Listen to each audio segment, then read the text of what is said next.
Bom, vocês já conhecem um pouco do conteúdo que nós trabalhamos aqui no canal Verdades Ocultas da Bíblia com referências bibliográficas. Então, vamos reagir aí ao Henrique Caldeira, né? A sua resposta. Eu estarei também fazendo alguns comentários. Vamos lá então, play, vamos embora. Robinson Bob Sobreira mandou também uma contribuição aqui, falou assim: subdeus de Israel sempre foi Baal, de Abraão a Natã. Eu acho que é Abraão a Natã, né? De Abraão a Natã, ao profeta dos tempos de Davi. O Deus de Israel sempre foi Baal? É essa a ideia? Se for essa ideia, é uma ideia que eu não conheço ninguém que defenda isso, né? Na verdade, o próprio nome Israel aponta para El, se você for buscar alguma figura no panteão cananeu, né? Que poderia servir de protótipo para o imaginário do Deus de Israel. Um deles seria um candidato óbvio, seria El. Lembrando, galera, que, só interrompendo aqui o Henrique, só por um instante, o Deus de Israel Norte e Israel Sul, né? Então, Israel Norte, de acordo com o que nós temos da evidência material, né? As estelas, por exemplo, estela de Mecha e algumas outras evidências, era Yud-He-Vav-He, o Deus de Israel Norte, e com a sua consorte Asherá. Né? É isso que nós temos evidenciado, né? O Deus da dinastia Onrida, então de Onri, de Acabe, era o Yud-He-Vav-He, ou formalmente também chamado de Yahweh ou Javé. E nós vamos até falar um pouco aqui também desta apropriação, né? Os poderes, né? As performances, a poesia, as descrições que envolvem Javé são pertencentes a quais deuses, né? É difícil você encontrar uma característica única e própria de Javé. Nós vamos comentar isso mais à frente. E depois também a gente evidencia que este Javé, com a sua consorte Asherá, também é o Deus da dinastia judaíta, o Deus do Sul. Tem um excelente livro chamado A Origem de Javé, o livro de Thomas Homer. E também tem um outro livro que eu vou comentar também mais à frente aqui. Vamos lá. De fato, a gente encontra vários paralelos, né? Tem um livro muito interessante, que é esse livro aqui, que tem uma versão, saiu essa versão aqui, essa tradução em português, do Mark Smith, né? Mark S. Smith, um dos maiores especialistas do mundo no tema. Ele tem essa obra que saiu em português e tem várias outras obras, inclusive Ciclo de Baal, volume 1 e volume 2, só que não tem em português. No volume 2, especificamente, Mark S. Smith irá traçar vários paralelos, fazer demonstrações, né? Também tem um livro muito bom que ele escreveu em conjunto com Michael D. Coogan, tá? Que é Stories from Ancient Canaan, histórias da antiga Canaã. Vale a pena também. Ali você também encontrará diversos paralelos entre o Deus Yahweh, Javé, e o Deus Baal. E ainda tem mais referências bibliográficas. Vamos continuar ouvindo o Henrique aqui. A história primitiva de Deus, Yahvé e outras divindades no Antigo Israel.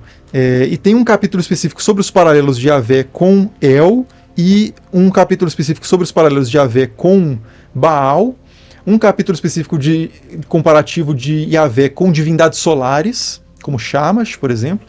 Divindades solares tem um livro de J. Glenn Taylor, Yahweh and the Sun. Leia este livro, tá? O livro é excelente, infelizmente também não tem em português, ele tem em inglês, mas você encontra facilmente para adquirir na internet. Esse é um livro só com os paralelos solares, né, dos atributos solares de Javé, que na verdade todos os atributos pertenciam aos antigos deuses cananeus. Tudo isso foi absorvido, né, para Javé e Yahweh. Vamos continuar ouvindo o Henrique.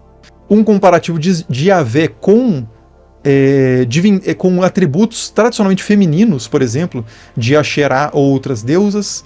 Então, assim, o que hoje é mais...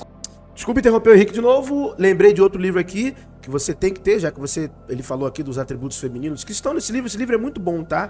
Ele é um compiladão, né, de Mark S. Smith acerca de várias coisas.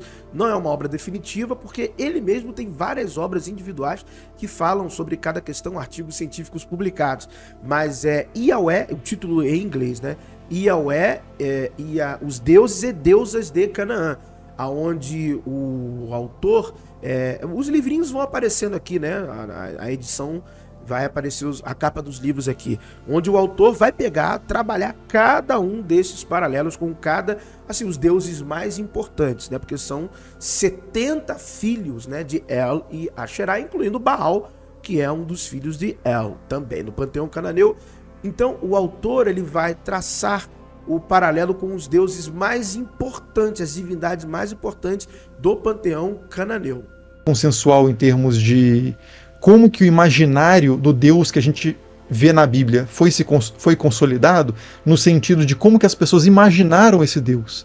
Eu não estou falando aqui sobre o Deus em si, são coisas separadas. Se Deus existe ou não existe, se ele é de uma forma ou de outra, isso é uma outra pergunta para a teologia e para a discussão de fé. O que eu estou falando historicamente, a gente sempre pensa nos deuses de uma certa forma. Atribui, fala Deus é pai. Eu falei na live passada sobre isso, né? Pensa em Deus como um rei, como Deus como um pai. São coisas, um ferramental imaginário humano que a gente usa para se relacionar com o sagrado, o divino ou coisas desse tipo. E o imaginário que a gente encontra na Bíblia sobre Deus, ele parece depender, né, parece ter uma relação direta com o panteão cananeu e outras tradições também, né? O próprio Yahvé mesmo parece ser uma figura externa ao panteão cananeu. A gente não encontra nenhum Yahvé, por exemplo, nos textos de Ugarit, nem na Mesopotâmia. Isso é verdade. Na lista de deuses de Ugarit, nós não encontramos o Javé, não encontramos o Yahvé. A melhor obra, na minha opinião, a melhor obra é a obra de Daniel Flaming, que vai aparecer aqui para você também, Yahweh Before Israel, que ele vai tratar da origem desse Deus Javé a partir dos chassos, a inscrição de Soleb e Amara Oeste. Para mim, é a melhor obra escrita sobre a origem de Javé, que na verdade esse nome, né, que a gente chama de Javé, mas que na sua origem é Iavá. Inclusive isso também está demonstrado no livro do Sabino, que foi muito bem escrito acerca do tetragrama. Então a origem é Iavá. Daniel Flame mostra isso com evidência arqueológica, exegética, histórica. Mostra que na verdade isso começa com essas tribos nômades das estepes ali do deserto, né? Entre a parte sul ali, né, do território judaíta e os territórios das estepes ali, o território árabe. Então esse Deus surge dessas tribos árabes. É dali que tudo começa, destes nômades, destes andarilhos do deserto. E nós temos evidência arqueológica, histórica, temos cultura material que aponta diretamente para isso. Não é um apontamento indireto, é um apontamento direto, porque nós temos evidências arqueológicas disso, que é a inscrição de Soleb e a inscrição de Amara Oeste. Então, Yahweh Before, né, antes de Israel. Esse livro é excelente, você tem que ler e é fato. Yahweh não aparece na lista de deuses ugaríticos, então, e ele está, esse nome Yahweh, que é Yavá em um primeiro momento, que depois vai gerar os sufixos teofóricos, Iá e por aí vai, está vinculado a essas tribos nômades, começando pelos chassos. E a própria Bíblia hebraica, no livro de Juízes e outros versículos, vai trazer essa demonstração, nós já fizemos vídeos aqui, que dessa origem edomita, dessa origem árabe, dos lados do Monte Seir, dos lados de Edom. Tudo isso vai estar demonstrado formalmente na própria Bíblia hebraica, porque é oriundo dessas tribos nômades guerreiras até.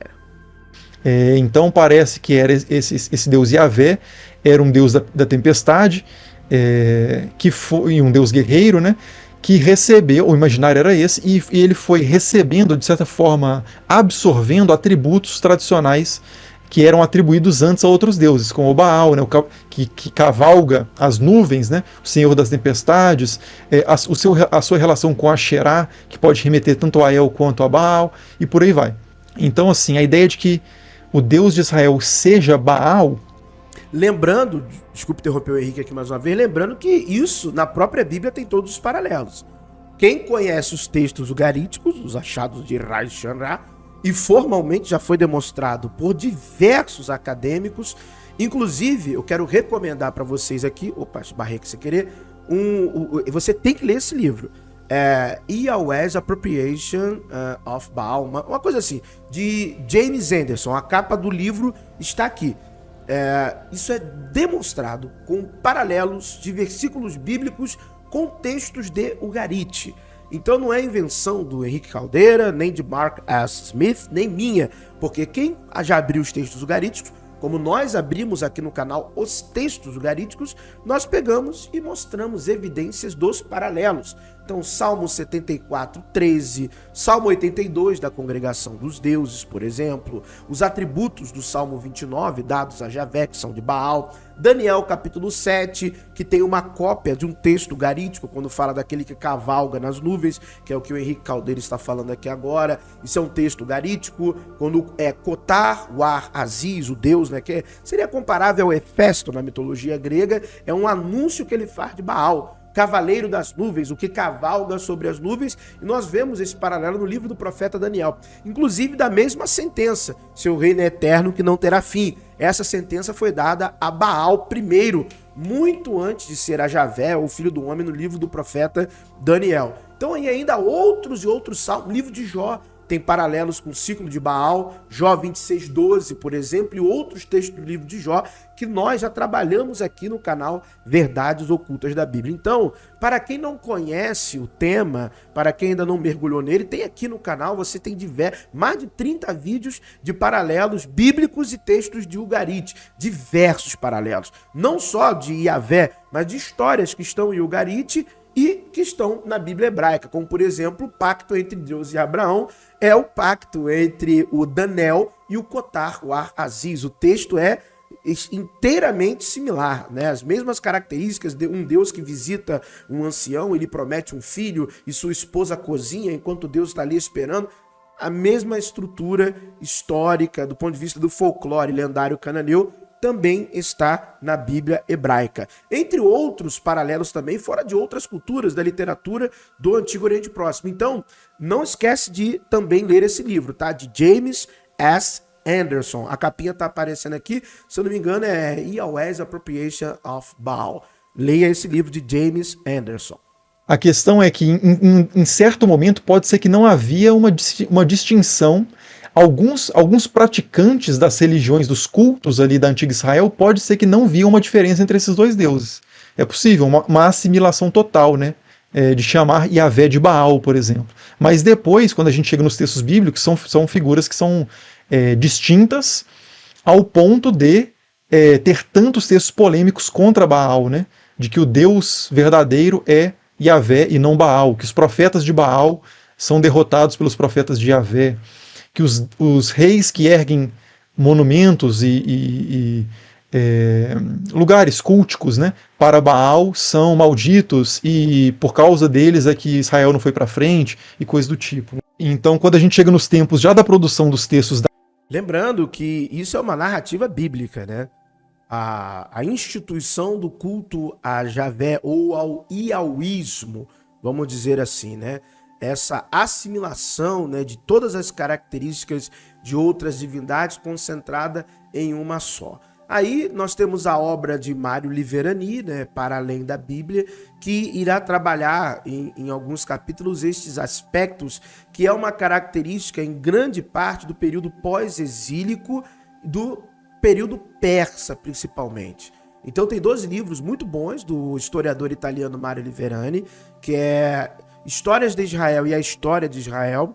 Então a capinha também vai aparecer aqui. E o Para Além da Bíblia. Então esses dois livros trabalham estas questões em algumas perspectivas, vamos dizer assim, um mais histórica e arqueológica, e o outro, né, que é a História de Israel e a História de Israel, trabalha até um pouco mais a evidência interna. Para Além da Bíblia vai trabalhar um pouco mais o aspecto extra-bíblico, e História de Israel e História de Israel vai puxar um pouco mais nessa demonstração pela própria evidência interna da Bíblia quando trata-se desse tema, como que surge, né, essa adoração, essa substituição de outros deuses pelo esse Deus da monarquia, esse Deus do clero, esse Deus das altas classes, que é nessa linha que o professor Mário Liverani, né, o historiador, vai trabalhar.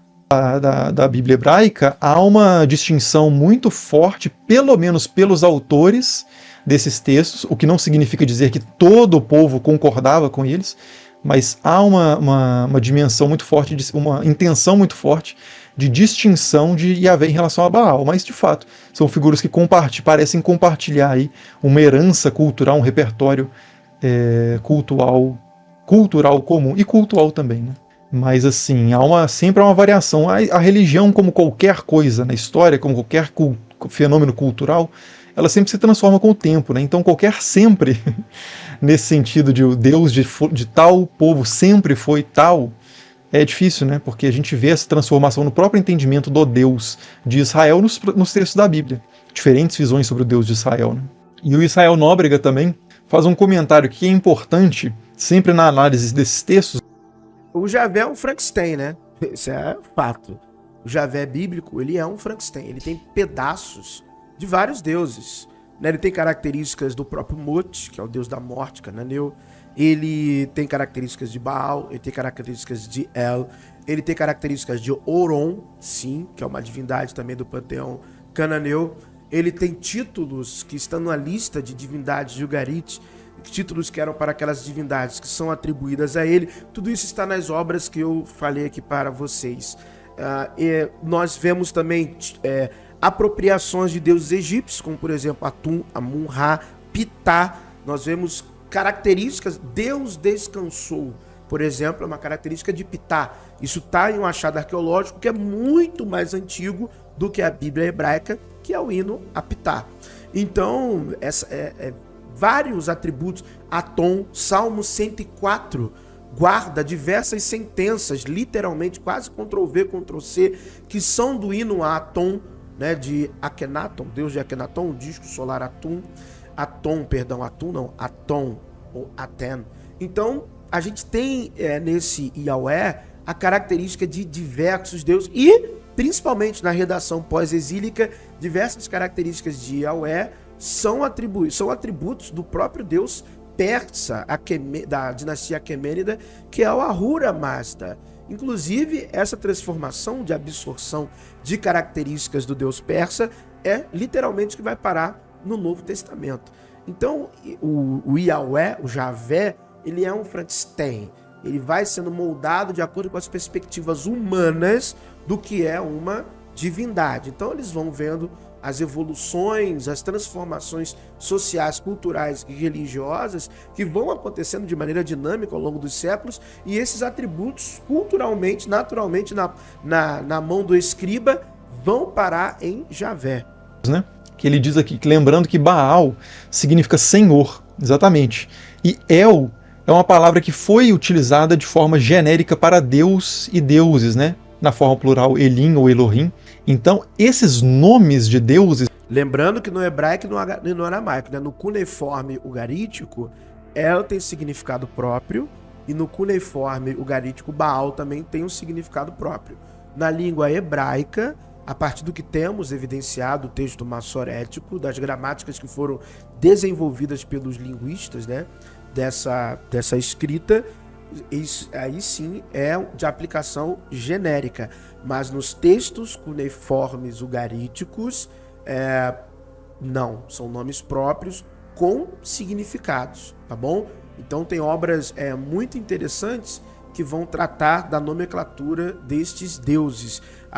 Por exemplo, Ugarit e o Antigo Testamento, né, que não tem em português, Ugarit and the Old Testament. Cara, eu tenho muitos livros de Ugarit, eu tenho uns 20 livros de Ugarit, todos em inglês, não tem traduzidos para o português. A capinha de alguns está aparecendo aqui para vocês, que vai tratar aí desses temas, né, desses nomes próprios, do que significa Xerá no cuneiforme ugarítico, o que significa El no cuneiforme ugarítico, né, a raiz semítica desse nome. Então, no hebraico, que é a partir do século X, segundo a evidência do calendário de Gezer, o paleo-hebraico, nem o hebraico, é uma língua que pode ter surgido ali a partir do século X. A gente tem a evidência da cultura material do calendário ou almanaque de Gezer. Mas no cuneiforme ugarítico, estes nomes têm outros significados. E o cuneiforme ugarítico antecede esse chamado paleo-hebraico, tá bom? E detalhe, né?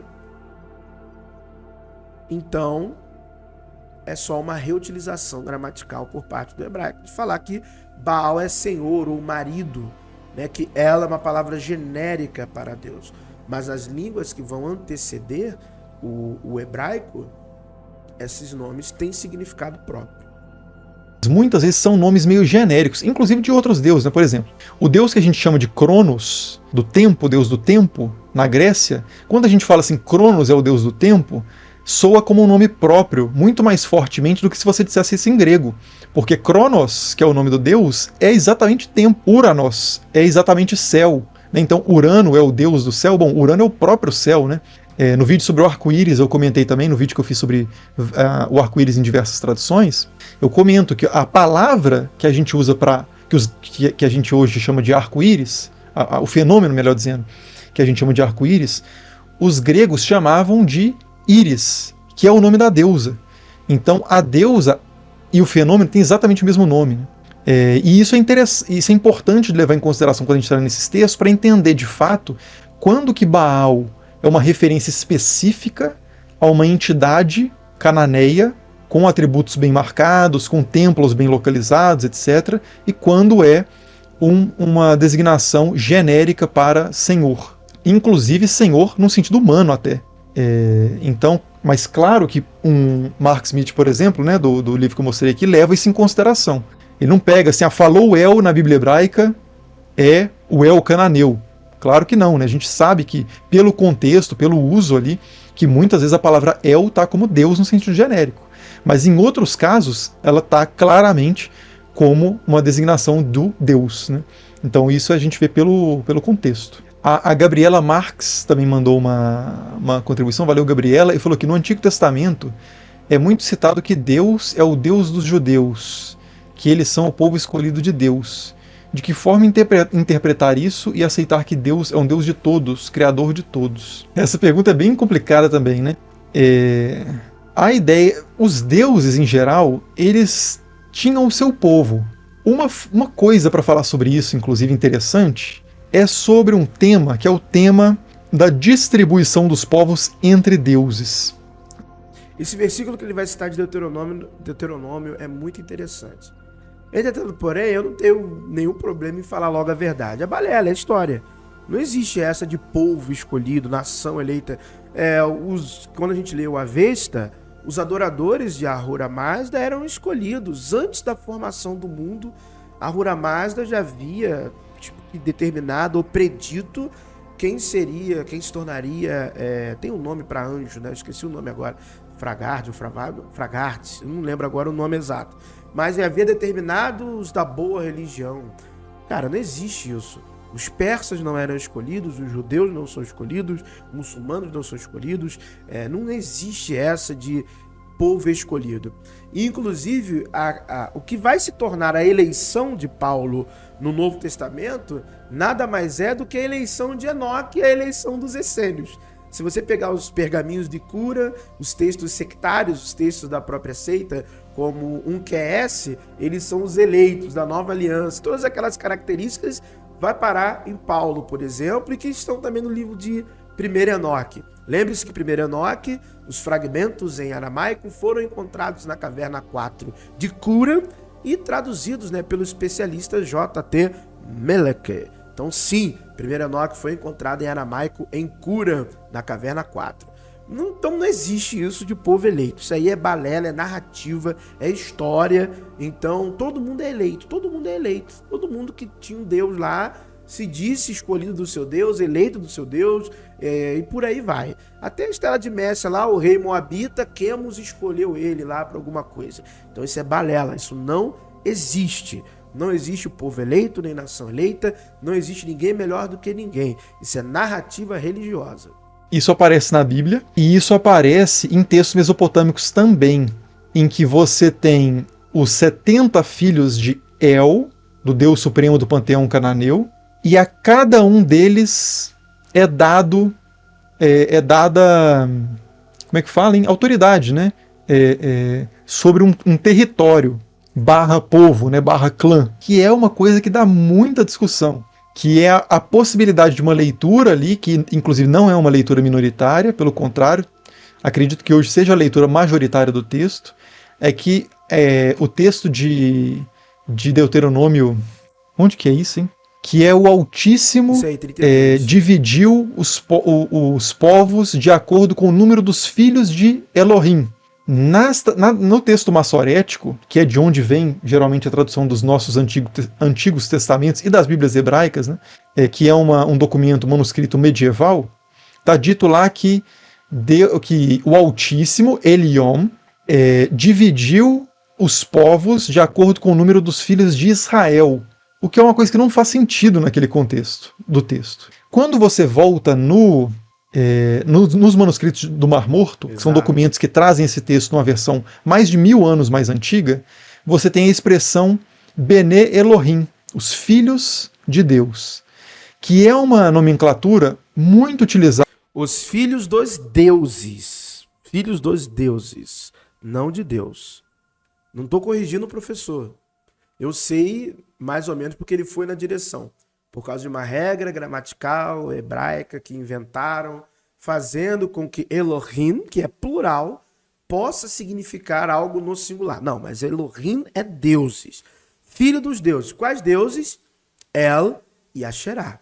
Aliás, os 72 nomes de Deus, né, da Cabala judaica, vêm dos epítetos destes deuses, do panteão ugarítico, tá bom? Que são as emanações e por aí vai. Vem daí, vem dos títulos dos epítetos destes aí, tá bom? Para se referir a seres celestiais, a deuses menores, a gente poderia dizer, inclusive. Que alguns poderiam chamar de anjos, né, mas são deuses. Deuses menores. Então, o manuscrito do Mar Morto traz essa leitura, e a Septuaginta, a tradução da Bíblia para o grego, do hebraico para o grego, feita ali por volta dos séculos III, II a.C., bem mais antiga, portanto, também que o texto massorético, também traz essa leitura, de que o Altíssimo, Eliom, dividiu os povos da terra, de acordo com o número dos filhos de Elohim. E aí... Lembrando que Eliom é um atributo de El, né? Na própria literatura ugarítica, né? Daqui é uma variação do El Olam e por aí vai. É muito interessante isso que o Henrique está dizendo, está mencionando. Cada um e aí o texto diz que a herança de Yahvé, aí entra o nome próprio do Deus que se revela a Moisés, etc. E a herança de Yahvé foi o povo, os israelitas, os hebreus, não lembro agora como é que está no texto. Mas então há uma leitura desse texto de que esse texto registra um entendimento não monoteísta, perfeito, mais antigo, que casa, inclusive, com os textos da região ali do Antigo Oriente Próximo, que também falam coisas semelhantes, como os textos de Ugarit, de que é um Deus altíssimo dividindo a terra entre os seus filhos. Lembrando, rapidamente aqui também, que o Mauro Biglino já dizia isso há muitos anos atrás. O Antigo Testamento de Qumran concorda muito mais em vários textos, não em sua totalidade, mas em vários textos polêmicos assim, ele concorda muito mais com a Septuaginta, ou Septuaginta, eles falam assim, do que com o texto massorético. E Mauro Biglino já falava, o texto massorético não é uma compilação. O texto massorético é uma cópia já com uma influência. Nós vemos isso não só em Deuteronômio 32, versículos 8 e 9, mas, por exemplo, no texto que fala de Golias. Às vezes vem o arqueólogo preferido aí do pessoal mais fundamentalista e ele deixa de falar detalhes que o cara embarca na onda. Não concorda em tudo, não concorda em tudo. Ordem de capítulos são diferentes. em vários textos, já da Septuaginta com o texto do Massorético, Códice de Leningrado, texto massorético, e com o texto de Qumran. Ordem de capítulos diferentes, ordem de versículos diferentes. As ideias estão expressas de forma diferente. Ah, não, no geral concorda. Pô, claro, no geral pode até concordar. Mas existem detalhes que são omitidos do público cristão, assim por dizer, que passam uma falsa sensação de que a Bíblia é fiel, é inerrante, tá tudo certo. Não, cara. Tem diferenças que são gritantes, absurdas, entre o texto massorético e Qumran. Por exemplo, Golias não é um gigante, nem passa perto de 3 metros. No texto de Qumran, ele é um homem com uma altura normal de 2 metros. Fato. É um fato isso. Fora outras narrativas, que o texto de Qumran, o Antigo Testamento de Qumran, concorda mais com a Septuaginta do que com o texto massorético. E aí? Isso aí eles não falam para você, infelizmente. E aí você cai na narrativa de que tá tudo certo, é inerrante, é infalível, entra nessas loucuras apologéticas desnecessárias, porque é a arte da mentira.